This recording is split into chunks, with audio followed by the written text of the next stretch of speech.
वतायो फ़क़ीर सिंध जो सदाबहार सचार। अॼु तव्हांखे ॿुधाईंदासीं वताये फ़क़ीर जो हिकु दिलचस्प किस्सो। वीडियो आख़िर ताईं ज़रूरु ॾिसिजो।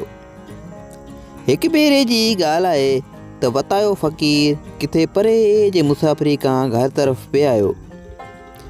संदसि घर जे लंघ वटि हिकु छोकर हाजत पिए पूरी कई।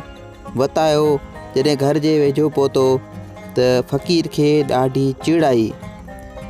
सोचाई त हिन छोकर खे ॿियो को बंदि न पियो मिले, माॻई मुंहिंजे लंघ वटि वेठो हाजत पूरी करे।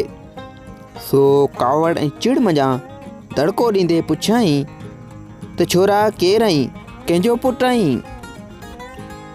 वताये जे दड़के ते छोकर अची ॾिनो तो डप में रुगो खुदा खुदा करण लॻो।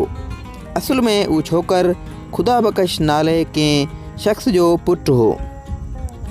वताये जॾहिं छोकर जे वाह तां खुदा खुदा जा लफ़्ज़ ॿुधा त खणी छोकर जे कंध में हथु विधाईंसि ऐं छिके गहले अची मस्जिद वटि पहुतो ऐं चवणु लॻो त खुदा खुदा पियो करीं त इहो अथई पिणे जो घरु, हिते हाजत पूरी कर।